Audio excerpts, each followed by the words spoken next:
Hello students.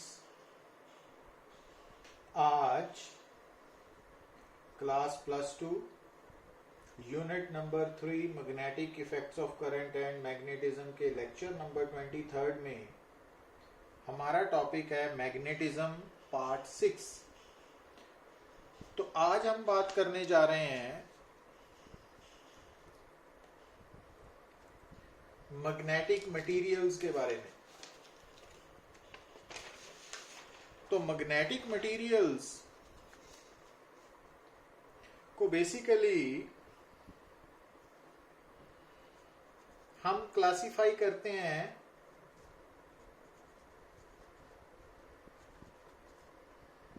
तीन categories में ना।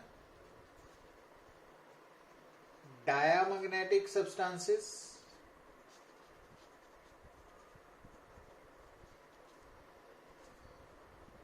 पैरामैग्नेटिक सब्सटेंसेस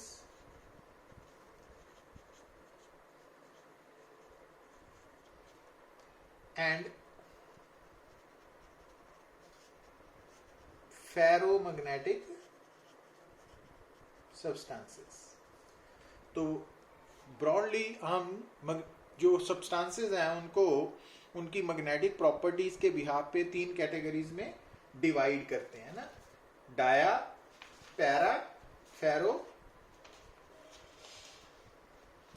अब जब हम बात करने जा रहे हैं इनकी प्रॉपर्टीज के बारे में, सबसे पहले हम बात करेंगे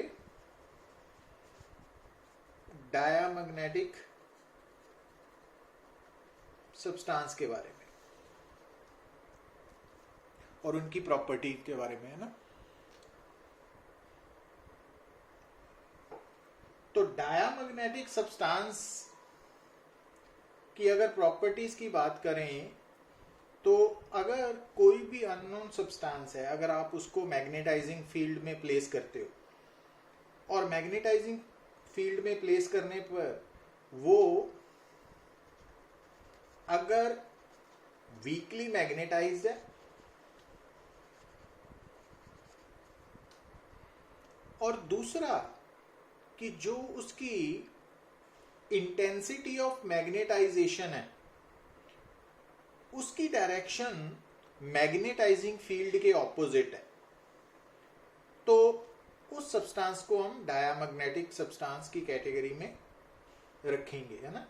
तो डायामैग्नेटिक सब्सटेंस कौन सा सब्सटेंस है? वो सब्सटेंस जिसको जब हम एक्सटर्नल मैग्नेटिक फील्ड में प्लेस करते हैं ना तो वो वीकली मैग्नेटाइज्ड होते हैं और उसके साथ वो उनकी जो डायरेक्शन ऑफ मैग्नेटाइजेशन है या इंटेंसिटी ऑफ मैग्नेटाइजेशन की डायरेक्शन है वो मैग्नेटाइजिंग फील्ड के ऑपोजिट होती है, तो उनको हम डायामैग्नेटिक सब्सटेंस बोलते हैं। और डायामैग्नेटिक सब्सटेंस जो हैं अगर उनके नजदीक किसी मैग्नेट को लेके जाया जाए तो they are weakly repelled by the magnet. तो मैग्नेट उनको वीकली रिपेल करता है ना। तो अगर आप किसी सब्सटेंस के पास मैग्नेट को लेके जाते हो और मैग्नेट के कारण वो सब्सटेंस रिपेल हो रहा है, वीकली रिपेल हो रहा है, तो वो डायामैग्नेटिक सब्सटेंस होगा। तो डायामैग्नेटिक सब्सटेंस के कैरेक्टरिस्टिक्स में एक तो वो हो गए वीकली मैग्नेटाइज्ड है, उनकी जो डायरेक्शन ऑफ मैग्नेटाइजेशन है या इंटेंसिटी ऑफ मैग्नेटाइजेशन है वो मैग्नेटाइजिंग फील्ड के ऑपोजिट होगी और जो मैग्नेट है वो उनको वीकली रिपेल करेगा। अब अगर आप डायामैग्नेटिक सब्सटेंस की एग्जांपल्स की बात करते हो तो antimony, bismuth, copper, gold, silver, diamond, zinc, quartz, water, pure water है ना, alcohol, mercury, air, then all inert gases. Inert gases मालूम है आपको, हीलियम, नियॉन, आर्गोन एटसेट्रा। तो ये सब डायामैग्नेटिक सब्सटेंसेस की एग्जांपल्स है ना। तो डायामैग्नेटिक सब्सटेंस वो सब्सटेंसेस हैं जो वीकली मैग्नेटाइज्ड होते हैं, मैग्नेटाइजिंग फील्ड में प्लेस करने पर उनकी जो डायरेक्शन ऑफ मैग्नेटाइजेशन है वो opposite to the magnetizing field होती है और मैग्नेट उनको वीकली रिपेल करते हैं ना। अब अगर हम इसके कैरेक्टरिस्टिक्स की बात करें वन बाय वन, तो क्योंकि ये सब्सटेंस वीकली मैग्नेटाइज्ड है और इसकी intensity of magnetization opposite to magnetizing field है, तो इस कारण इनकी जो मैग्नेटिक ससेप्टेबिलिटी है ना, क्योंकि अब आपको यहाँ पे magnetic susceptibility basically intensity of magnetisation by H की रेशियो थी ना। अब क्योंकि इंटेंसिटी ऑफ मैग्नेटाइजेशन एच के ऑपोजिट है, तो और दूसरा इंटेंसिटी ऑफ मैग्नेटाइजेशन वीकली है, मैग्नेटाइज होने के कारण काफ़ी स्मॉल है, तो magnetic susceptibility for diamagnetic substances क्या है, एक तो negative and very small value. और साथ में ही आपने याद रखना है कि जो मैग्नेटिक ससेप्टेबिलिटी है ना, क्योंकि जब हम डायमैग्नेटिक सब्सटेंस की बात करते हैं तो with the change in temperature इनकी मैग्नेटिक ससेप्टेबिलिटी पे कोई फर्क नहीं पड़ता ना। तो इनकी जो मैग्नेटिक ससेप्टेबिलिटी है it is independent of temperature, except bismuth ना, बिस्मिथ को छोड़ के इनकी जो मैग्नेटिक ससेप्टेबिलिटी है वो एक्सेप्शन है, तो ये याद रखना पड़ेगा आपको ना। अब जैसा कि हमने बात की है कि जो डायामैग्नेटिक सब्सटेंस है ना, क्योंकि जो मैग्नेटिक ससेप्टेबिलिटी है वो 1 प्लस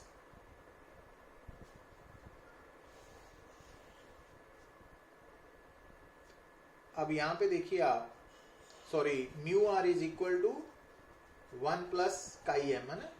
ये हमने रिलेशन निकाला था between relative permeability and magnetic susceptibility के बीच।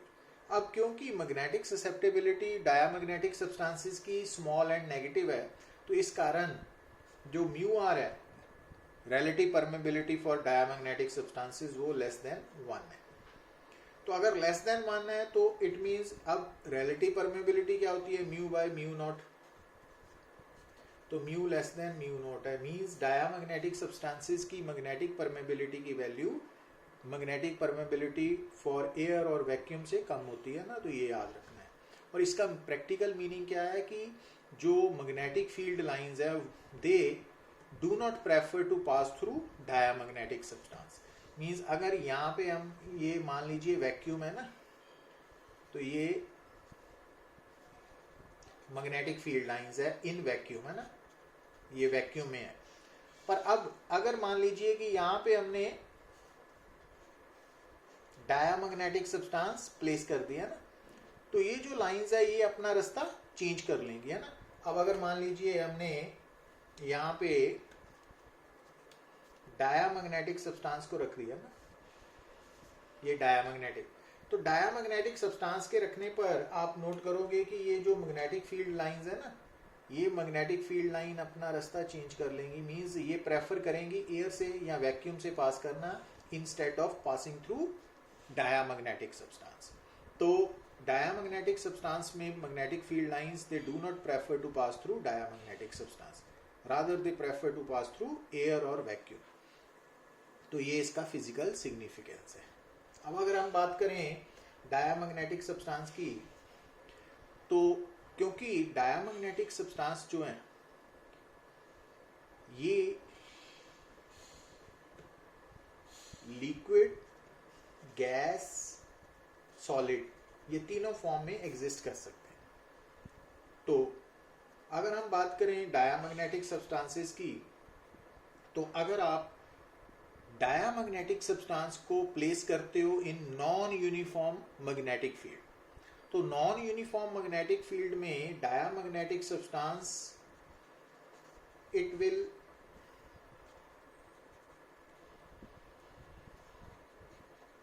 Move from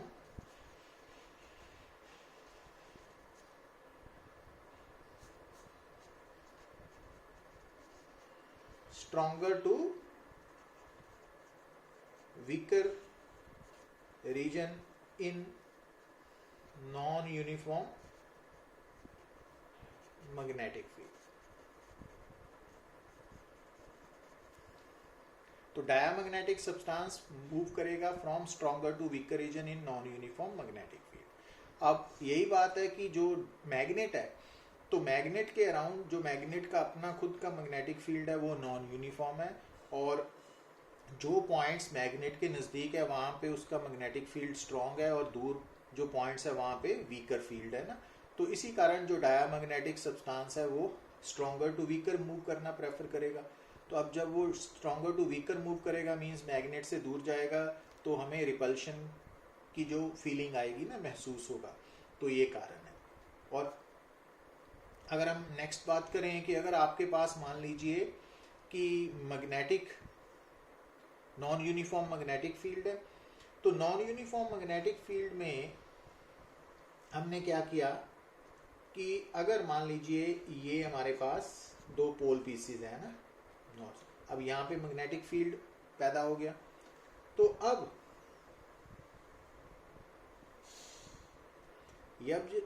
magnetic north poles काफी दूर हैं, तो यहाँ पे स्ट्रॉन्गर होगा स्ट्रॉन्गर, और यहाँ पे वीकर होगा ना। तो अब अगर हमने इस डिश प्लेट के ऊपर diamagnetic in the form of से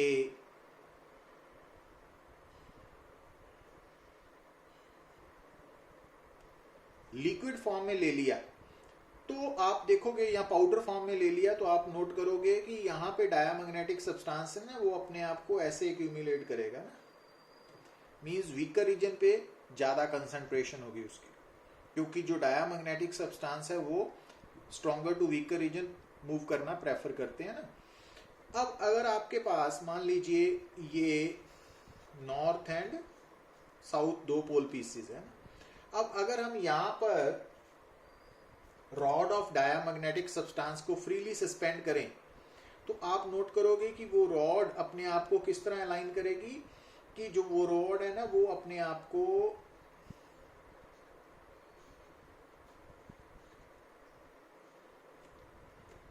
रॉड जो है वो normal to the magnetic field align करेगी, मैग्नेटिक फील्ड के परपेंडिकुलर अलाइन करेगी, अगर ये रॉड डायामैग्नेटिक सब्सटेंस की बनी हुई है ना। तो हमने डिस्कस किया कि जो डायामैग्नेटिक सब्सटेंस है, एक तो वो वीकली मैग्नेटाइज्ड होंगे, और उनकी जो इंटेंसिटी ऑफ मैग्नेटाइजेशन है उसकी डायरेक्शन मैग्नेटाइजिंग फील्ड के ऑपोजिट होगी, इसी कारण उनकी magnetic susceptibility negative and very small होगी, और इनकी magnetic susceptibility independent of temperature है। और दूसरी बात कि इनकी जो रिलेटिव परमेबिलिटी है वो लेस देन 1 है, मींस इनकी जो डायामैग्नेटिक सब्सटेंसेस की मैग्नेटिक परमेबिलिटी है वो मैग्नेटिक परमेबिलिटी ऑफ वैक्यूम से कम है, और इसी कारण जो मैग्नेटिक फील्ड लाइंस है they do not prefer to pass through diamagnetic substances. Diamagnetic substances liquid, gas, solid तीनों फॉर्म में हो सकते हैं। डायामैग्नेटिक सब्सटेंस अगर हम इसको नॉन यूनिफॉर्म मैग्नेटिक फील्ड में प्लेस करते हैं तो वो प्रेफर करेगा मूव करना from stronger to weaker region. और अगर आप दो पोल पीसीज के ऊपर प्लेट में अगर आप डायामैग्नेटिक पाउडर फॉर्म में या लिक्विड फॉर्म में रखते हो तो वो सेंटर पे हीप बनेगी ना, बड़ा हो जाएगा, क्योंकि वो स्ट्रॉन्गर रीजन पे वीकर रीजन पे मूव करना प्रेफर करता है। और इसी तरह से अगर आप डायामैग्नेटिक रॉड को फ्रीली सस्पेंड करते हो इन मैग्नेटिक फील्ड तो वो हमेशा मैग्नेटिक फील्ड के परपेंडिकुलर अलाइन करेगी अपने आप को। और इसके अलावा अगर आप मान लीजिए कि आपके पास एक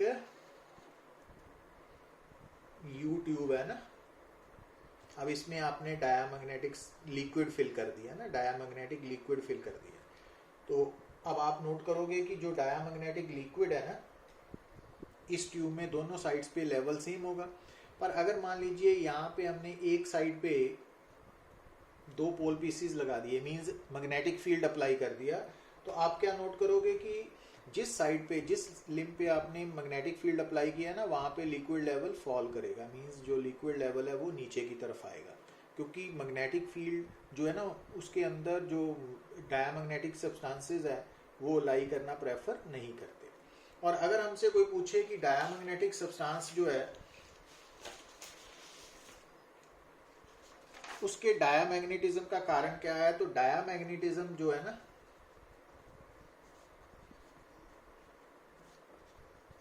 due to orbital motion of electrons.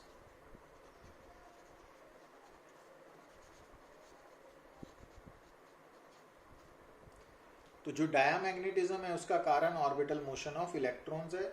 और जितने भी डायामैग्नेटिक सब्सटेंसेस हैं उनकी खासियत क्या है कि उनके अंदर जितने भी इलेक्ट्रॉन्स हैं, है ना, जो डायामैग्नेटिक सब्सटेंसेस हैं वो एक्चुअली तो एटम्स के बने हुए हैं, उन सब के एटम्स के अंदर पेयर्ड इलेक्ट्रॉन्स होंगे। तो जितने भी डायामैग्नेटिक सब्सटेंसेस हैं उनके पास जितने भी इलेक्ट्रॉन्स हैं वो सब पेयर्ड इलेक्ट्रॉन्स है, कोई भी इलेक्ट्रॉन अनपेयर्ड नहीं है ना। तो ये बात आपने समझनी है। तो ये तो बात कर रहे थे हम डायामैग्नेटिक की, है ना। अब अगर हम बात करें paramagnetic substance,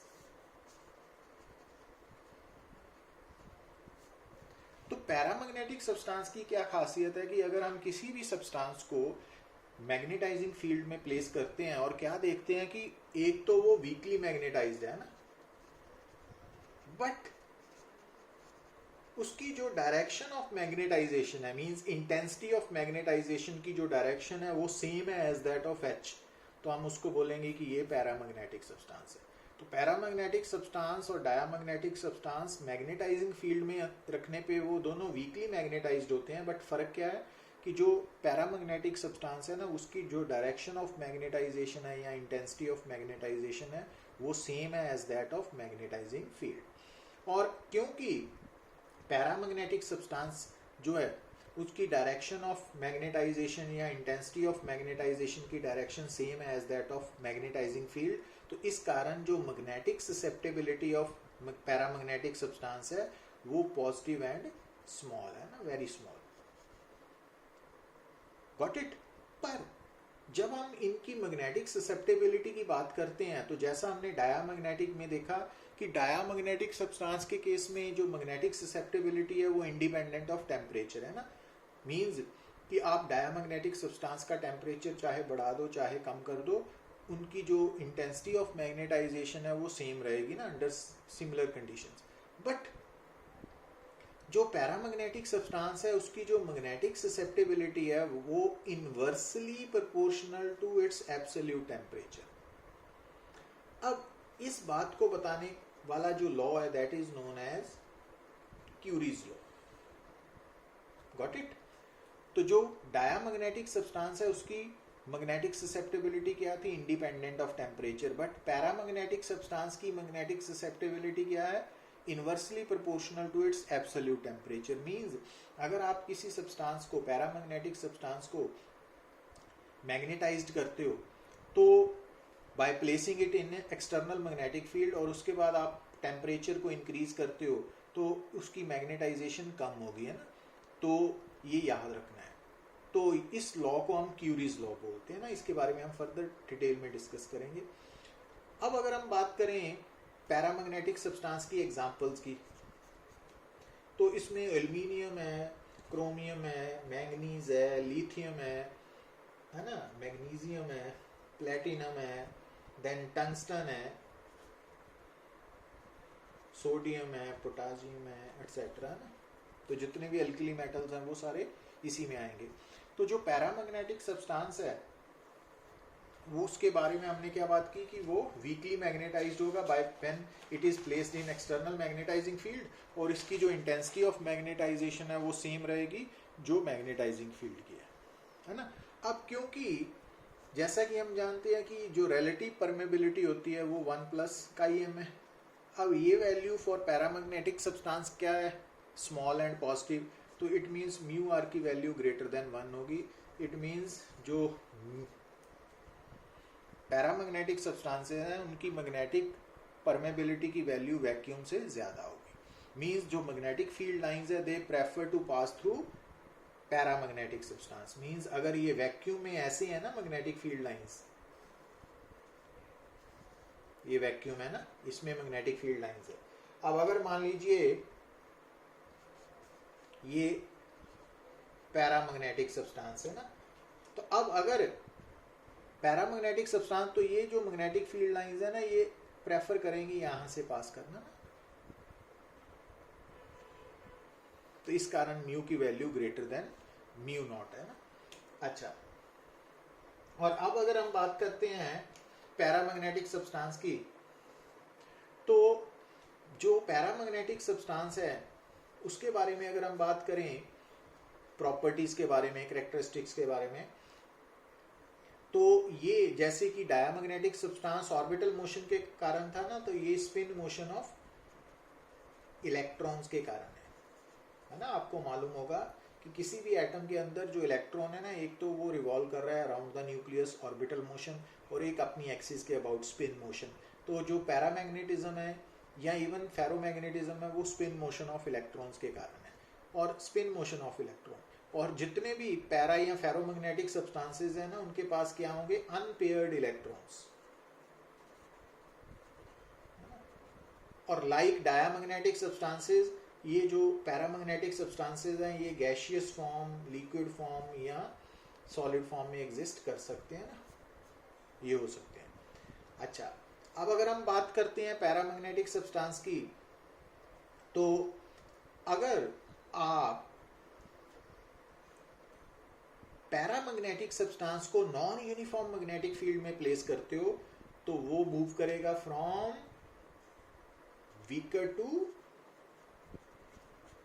stronger region, diamagnetic से उलट हो जाएगा कि जो डायमैग्नेटिक सब्सटेंस है वो नॉन यूनिफॉर्म मैग्नेटिक फील्ड में प्रेफर करते थे मूव करना from stronger to weaker region, but ये weaker to stronger region move करेंगे। इट मींस जब आप किसी भी पैरामैग्नेटिक सब्सटेंस के नज़दीक मैग्नेट लेके जाओगे, तो वो सब्सटेंस है पैरामैग्नेटिक, वो वीकली अट्रैक्ट होगा टूवर्ड्स द मैग्नेट। क्यों? क्योंकि मैग्नेट के नज़दीक स्ट्रॉन्गर रीजन है और दूर वीकर रीजन है। तो ये याद रखना आपने। अब अगर आप मैग्नेटिक फील्ड में, जैसे ये हमने बताया था ना डायमैग्नेटिक में, कि अगर ये नॉर्थ साउथ दो पोल पीसेज हैं, ये प्लेट है, अब अगर यहाँ पे हमने, यहाँ पे वीकर रीजन है और ये स्ट्रॉन्गर है ना, तो अब अगर यहाँ पे आपने पैरामैग्नेटिक सब्सटेंस लिक्विड फॉर्म में या पाउडर फॉर्म में रख लिया प्लेट के ऊपर, तो वो इस शेप में आ जाएगा, क्योंकि यहाँ पे स्ट्रॉन्गर है ना, तो वहाँ पे ज़्यादा एक्यूमुलेशन होगी इसकी। और ऐसे ही अगर आपने पैरामैग्नेटिक रॉड को फ्रीली सस्पेंड कर दिया, तो जो पैरामैग्नेटिक रॉड है ना, वो मैग्नेटिक फील्ड के अंदर अपने आप को अलाइन करेगी अलोंग द डायरेक्शन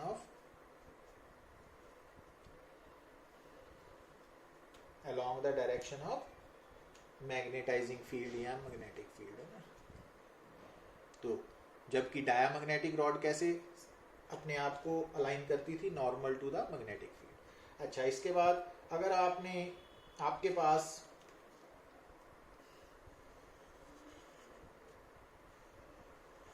ये YouTube है ना, इसमें आपने पैरामैग्नेटिक लिक्विड फिल कर दिया ना, तो अगर आपने जो वन लिम है वहां पे पोल पीसीज अटैच कर दिए, तो आप क्या नोट करोगे कि वहां उस साइड पे उस जो पैरामैग्नेटिक है, इट प्रेफर्स टू राइज, ऊपर जाएगा ना, ये राइज करेगा, तो बिल्कुल डायमैग्नेटिक से उलट होगा ना। तो ये याद रखना है ना आपने। अच्छा, अब अगर हम बात करते हैं पैरामैग्नेटिक सब्सटेंस की, तो जो पैरामैग्नेटिक सब्सटेंस है वो, उनकी जो इंटेंसिटी ऑफ मैग्नेटाइजेशन है वो किस पे डिपेंड करती है? वो दो फैक्टर्स पे डिपेंड करती है, ठीक है ना। अब हम बात करने जा रहे हैं एक्चुअली क्यूरीज लॉ की, इंपॉर्टेंट आर्टिकल है कि जो डायमैग्नेटिक सब्सटेंस है उसकी तो जो मैग्नेटाइजेशन है वो इंडिपेंडेंट ऑफ टेम्परेचर थी, बट जो पैरामैग्नेटिक सब्सटेंस है ना, उसकी जो इंटेंसिटी ऑफ मैग्नेटाइजेशन है वो directly proportional to H. Means जब आप किसी भी पैरामैग्नेटिक सब्सटेंस को मैग्नेटाइजिंग फील्ड में प्लेस करोगे, तो मैग्नेटाइजिंग फील्ड के कारण जो पैरामैग्नेटिक सब्सटेंस का ईच एंड एवरी एटम है ना, एक्चुअली ये याद रखना है कि जो एटम है पैरामैग्नेटिक सब्सटेंस का, क्योंकि उसके पास अनपेयर्ड इलेक्ट्रॉन है। अनपेयर्ड इलेक्ट्रॉन होने के कारण वो as a magnetic dipole behave करता है। तो जब आप मैग्नेटिक डाइपोल को मैग्नेटाइजिंग फील्ड में प्लेस करते हो ना, तो उस पर टॉर्क लगती है, और वो टॉर्क उस मैग्नेटिक डाइपोल को रोटेट करती है along the direction of magnetising field. तो अब जब पैरामैग्नेटिक सब्सटेंस को हमने मैग्नेटाइजिंग फील्ड में प्लेस किया, तो क्या होगा कि जो each atom of paramagnetic substance है ना, उसके ऊपर टॉर्क लगेगी, मैग्नेटिक टॉर्क, और वो ईच एटम को अलाइन करेगी along the direction of H. तो जिसके कारण intensity of magnetization, magnetic moment per unit volume increase करेगी। सो दैट्स वाई जो intensity of magnetization of paramagnetic substance है, that is directly proportional to H, है ना। तो एच के बढ़ने से आईएम बढ़ेगा। बट उसके साथ ही जो यहाँ पे एक विलन है ना, वो है टेम्परेचर, कि टेम्परेचर के बढ़ने के साथ थर्मल एजिटेशन बढ़ेगी, और जो थर्मल एजिटेशन है वो डिसऑर्डरनेस को प्रेफर करेगी। मींस एक तरफ तो जो एच है ना, वो चाहेगा कि सारे डाइपोल्स एक ही डायरेक्शन में अपने आप को अलाइन करें, बट जो टेम्परेचर है उसके कारण जो थर्मल एजिटेशन अराइज होगी ना, वो क्या चाहेगी कि जो डाइपोल्स हैं वो डिफरेंट ओरिएंटेशंस में अपने आप को सेट करें, है ना। तो मींस जो टेम्परेचर है वो डिसऑर्डरनेस को प्रेफर करेगा ना, राइज इन टेम्परेचर डिसऑर्डरनेस को इंक्रीज करेगा। तो इसका मतलब टेम्परेचर के बढ़ने के साथ जब डिसऑर्डरनेस बढ़ेगी, तो डिसऑर्डरनेस बढ़ने के कारण जो IM की वैल्यू है वो कम होगी। इट मीन्स जो इंटेंसिटी ऑफ मैग्नेटाइजेशन है ना, वो इनवर्सली प्रोपोर्शनल टू टेम्परेचर।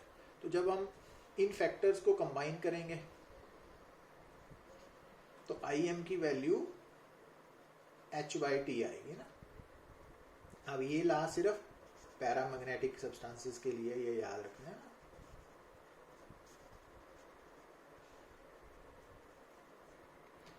तो अब जब हम IM, तो इसको ऐसे लिख लिया ना, अब IM/H को हम मैग्नेटिक ससेप्टेबिलिटी बोलते हैं। अब प्रोपोर्शनैलिटी साइन को हटा के हम लिखेंगे क्यूरीज कांस्टेंट, है ना, C क्यूरीज कांस्टेंट है, और इसकी वैल्यू डिफरेंट सब्सटेंसेस के लिए, पैरामैग्नेटिक सब्सटेंसेस के लिए डिफरेंट है। तो इस लॉ को हम क्यूरीज लॉ बोलते हैं ना।